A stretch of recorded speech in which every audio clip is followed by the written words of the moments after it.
Bonjour, alors nous nous retrouvons pour notre troisième et dernier enseignement sur le péché originel.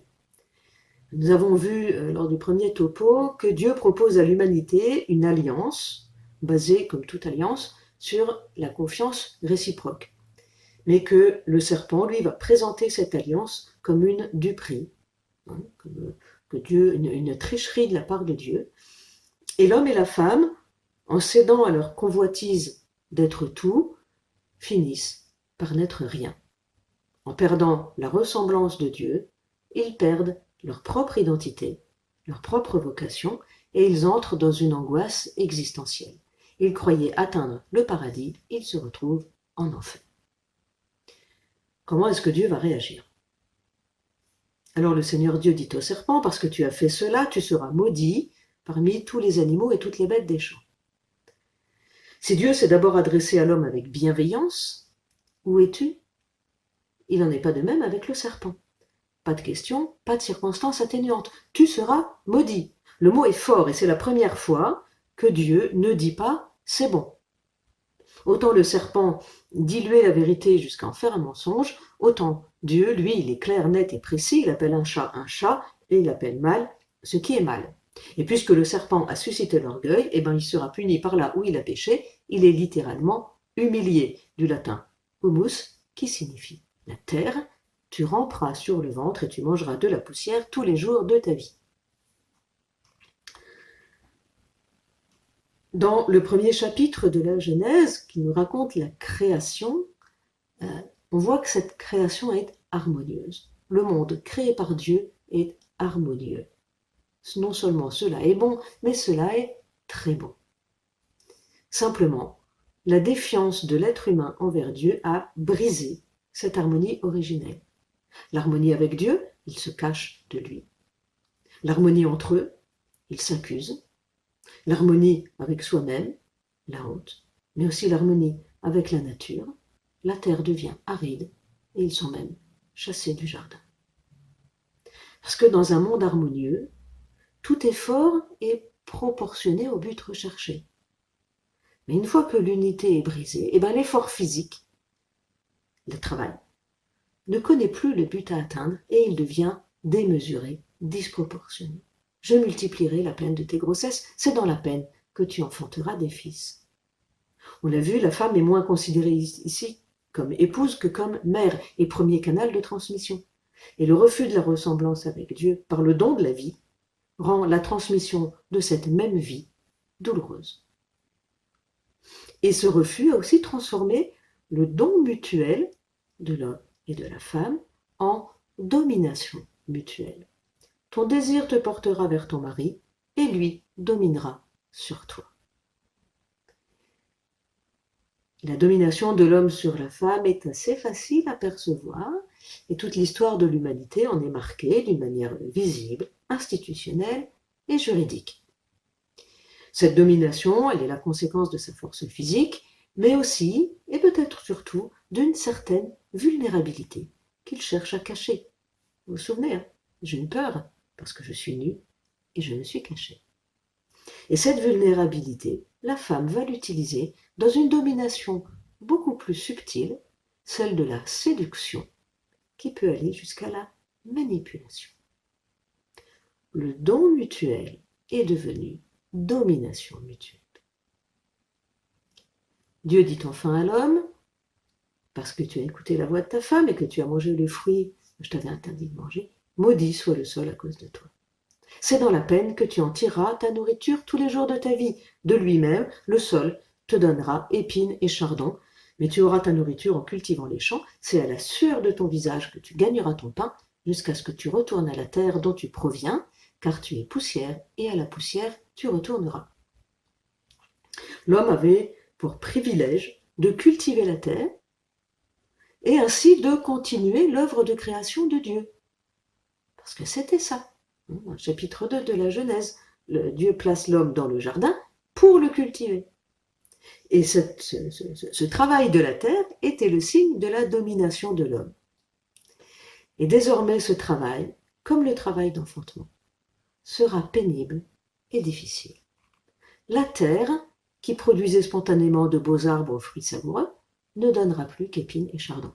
Et cultiver la terre ne sera plus le signe de la domination de l'homme sur la création, mais de son asservissement au péché.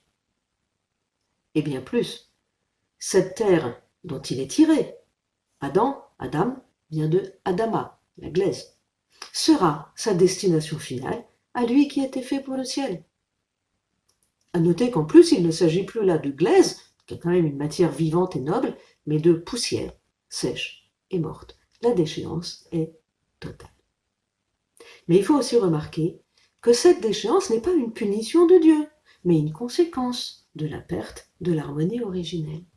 Dieu ne fait finalement que prendre acte. On parle souvent de malédiction de Dieu sur l'homme et la femme à la suite de leur désobéissance, mais en réalité, cette malédiction, elle ne porte ni sur l'homme ni sur la femme, mais sur le serpent et sur la terre. Maudit soit le serpent, maudit soit le sol. Parce que la sortie de l'être humain de l'alliance originelle entraîne dans sa chute toute la création, qui dans le plan de Dieu était pourtant très bonne. Puis le Seigneur Dieu déclara, voilà que l'homme est devenu comme l'un de nous par la connaissance du bien et du mal, alors maintenant, ne permettons pas qu'il avance la main, qu'il cueille aussi le fruit de l'arbre de vie, qu'il en mange et qu'il vive éternellement. Ce nous, l'homme est devenu comme l'un de nous, renvoie au Dieu communion d'amour, au Dieu Trinité, qui crée l'homme et la femme à l'image et à la ressemblance de cette même communion d'amour. Mais en refusant la confiance, l'être humain a perverti la ressemblance. Ce n'est plus une ressemblance de nature, la communion d'amour, mais de propriété, la connaissance du bien et du mal. C'est une fausse ressemblance. Et cette fausse ressemblance, il est hors de question qu'elle soit définitive. Or, si l'homme mange de l'arbre de vie, il restera figé dans sa déchéance. Et il n'y a pas d'interdit sur l'arbre de vie. Le désir de Dieu, il a toujours été que l'homme vive dans son intimité. Alors pour le protéger, il le chasse. Mais pas pour le punir, pour le protéger, pour ne pas qu'il reste figé dans sa déchéance. Cet exil est l'image de la distance qui existe désormais entre Dieu et l'homme. Mais d'une certaine manière, l'exil de l'homme loin de Dieu est aussi l'exil de Dieu loin de l'homme. Et toute la Bible est un cri déchirant de Dieu, revenez à moi de tout votre cœur. C'est ce qu'on entend le mercredi des Cendres lors de la première lecture, extrait du livre de Joël. Revenez à moi de tout votre cœur. En langage religieux, ce retour à un nom, ça s'appelle le pardon. C'est parce que nous connaissons le pardon que nous connaissons nos fautes. Regarde ce que je t'ai pardonné. C'est ce que dit Dieu à chaque confession. Regarde ce que je t'ai pardonné. Dieu n'attend que ça, que nous revenions vers lui. Alors pourquoi avons-nous toujours cette vision tenace d'un Dieu finalement punisseur, vengeur, jaloux de ses petites prérogatives et chassant l'homme du jardin par peur de la concurrence? Pourquoi avons-nous toujours peur de Dieu? Pourquoi avons-nous tant de mal à voir Dieu autrement que finalement comme un gendarme surveillant nos moindres faits et gestes?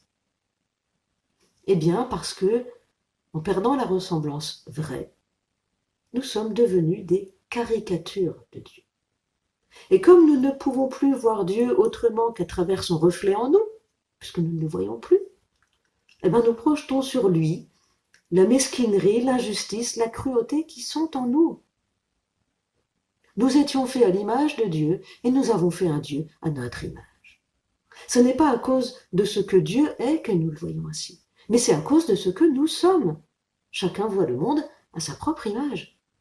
Et nous avons beau savoir que Dieu est sans idée du mal, pour reprendre l'expression de saint Thomas d'Aquin, nous ne parvenons pas, malgré tous nos efforts, à imaginer ce que ça peut bien vouloir dire. Nous n'arrivons pas à penser un monde dont le mal serait totalement exclu, parce que même si le mal était absent dans les actes concrets, il serait présent dans la connaissance que nous en avons. Et inversement, lorsque nous répétons « Dieu est amour », comme nous ne savons pas ce qu'est réellement l'amour, ce Dieu bisounours manque curieusement de consistance. On a longtemps enseigné qu'il fallait lutter contre le péché par la vertu, et ce n'est pas entièrement faux, évidemment. Mais si le péché originel est d'abord un acte de défiance, alors le contraire du péché, c'est pas la vertu, c'est la confiance. C'est la confiance, et rien que la confiance, qui doit nous conduire à l'amour, disait sainte Thérèse de l'Enfant Jésus. La plupart du temps, c'est la peur de manquer d'une chose, matérielle, affective, psychologique et même spirituelle, qui nous entraîne au péché. Creusons bien ce qui nous entraîne au péché. Très souvent, c'est la peur. Comme si Dieu pouvait nous laisser manquer de quoi que ce soit d'essentiel. Comme si Dieu pouvait nous abandonner. Jésus est celui qui a vaincu les tentations par la confiance et qui a vécu cette confiance jusqu'au bout. Il est celui qui a accepté de tout perdre jusqu'au dépouillement ultime de la croix. Et il nous entraîne avec lui dans sa confiance. C'est le sens du baptême. Plonger avec lui dans sa mort et dans sa résurrection, c'est-à-dire dans son amour pour nous et pour son Père, nous en ressortons, pour ainsi dire, ruisselants de confiance. Alors est-ce que nous allons laisser cette confiance nous imbiber jusqu'au plus profond de notre être, ou est-ce que nous allons nous ébrouer, comme un chien qui sort de l'eau, pour nous en débarrasser au plus vite? Parce que certes nous sommes sauvés, mais c'est en espérance, dit saint Paul dans la lettre aux Romains. Le salut n'est pas quelque chose de figé, d'ailleurs rien n'est figé en Dieu. Ce n'est pas une victoire acquise dans le passé et sur laquelle nous pouvons nous endormir comme sur des lauriers. Nous devons nous laisser travailler de l'intérieur par ce salut qui effectivement nous a été donné au baptême.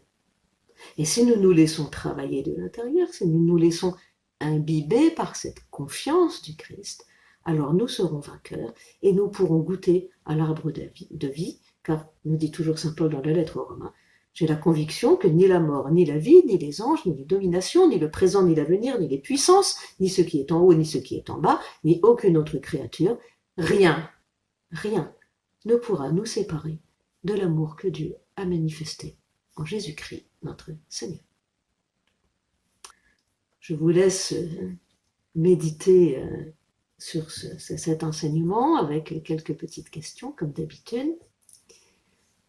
Comment le récit de la chute, lu comme ça, peut nous faire comprendre finalement tous les péchés, y compris nos petits péchés du quotidien, comme des ruptures d'alliance, comme des manques de confiance. Et comment est-ce que du coup, il peut nous aider à nous relever, à sortir de nos ornières petit à petit. Et finalement aussi, qu'est-ce que ça change à mon regard sur Dieu? Voilà, je vous laisse réfléchir à tout ça. Je vous souhaite une bonne semaine et on se retrouve pour en discuter mardi prochain. Ciao.